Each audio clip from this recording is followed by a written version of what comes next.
নমস্কাৰ, আপুনি চাই আছে আৰচি স্পৰ্টছ অসম আৰু আপোনাক স্বাগতম জনাইছোঁ স্পৰ্টছ দুনিয়াৰ গুৰুত্বপূৰ্ণ খবৰসমূহলৈ। প্ৰথমে হেডলাইন। ষ্টাম্পেড ৰিপৰ্টৰ পিছত বিপদত আৰচিবি। BCCI ছেপ্টেম্বৰত ইউএছত অনুষ্ঠিত কৰাব এছিয়া কাপ 2025। শ্ৰেয়ংকা পাটিল আৰু প্ৰিয়া মিশ্ৰা ডিছকোৱালিফাইড হৈছে অষ্ট্ৰেলিয়া টুৰৰ পৰা। ভাৰতৰ 19 বৰ্ষীয় দিব্যাংকা দেশমুখে দবা খেলত বিশ্ব চেম্পিয়নশ্বিপ জয়। ভাৰত ইংলেণ্ডৰ পঞ্চম টেষ্টত পান্থক ৰিপ্লেচ কৰিব পাৰে নাৰায়ণ জগদীশনে। এতিয়া হওক বিতং খবৰলৈ।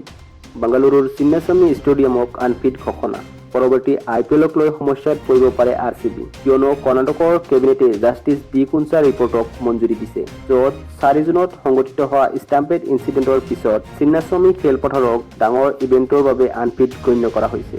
আৰচিবিৰ বিজয় উল্লাসৰ এই সমাৰোহত 11 জনকৈ অনুৰাগীৰ মৃত্যু হৈছিল। BCCI ছেপ্টেম্বৰত অনুষ্ঠিত কৰাব এছিয়া কাপ 2025। 5 পৰা 22 ছেপ্টেম্বৰলৈ অনুষ্ঠিত হ'ব এইখন টুৰ্ণামেণ্ট, যাক হোষ্টিং কৰিব BCCI। যিটো সিদ্ধান্ত লোৱা হৈছে বাংলাদেশৰ ঢাকাত অনুষ্ঠিত হোৱা এছিয়ান ক্ৰিকেট কাউন্সিলৰ বৈঠকত। এই T20 টুৰ্ণামেণ্টখনত ভাৰত, পাকিস্তানৰ লগতে মুঠ 8খন দলে ভাগ ল'ব। শ্ৰেয়ংকা পাটিল আৰু প্ৰিয়া মিশ্ৰা ডিছকোৱালিফাই হৈছে অষ্ট্ৰেলিয়া টুৰৰ পৰা। দুজন খেলুৱৈ বিফল হৈছে ফিটনেছ টেষ্টত, যাৰ বাবে বাদ পৰিছে ইণ্ডিয়া এৰ অষ্ট্ৰেলিয়া টুৰৰ পৰা। এতিয়া দুয়ো BCCIৰ ফিটনেছ চেণ্টাৰত নিজৰ শৰীৰৰ ওপৰত কাম কৰি আছে। দবা খেলত ভাৰতীয় মহিলাৰ বিশ্ব অভিলেখ। 19 বছৰীয় দিব্যা দেশমুখে ৰচিলে ইতিহাস।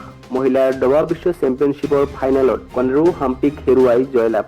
ইংলেণ্ডৰ বিপক্ষে খেলি থকা টেষ্ট সিৰিজৰ পঞ্চম টেষ্টত পান্থৰ ঠাই ল'ব পাৰে নাৰায়ণ জগদীশনে। পান্থৰ ভৰি আঘাতপ্ৰাপ্ত হোৱাৰ বাবে 31 জুলাইৰ পৰা আৰম্ভ হ'বলগীয়া টেষ্টখনৰ পৰা বাদ পৰিছে। লগতে ঈশান কিষাণো আঘাতপ্ৰাপ্ত হৈ আছে, যাৰ বাবে এজন উইকেট কিপাৰ হিচাপে দলত ঠাই পাব পাৰে নাৰায়ণ জগদীশন। জগদীশনৰ বাবে এয়া সুবৰ্ণ সুযোগ হ'ব পাৰে ভাৰতৰ বাবে টেষ্ট খেলত আত্মপ্ৰকাশ কৰাৰ।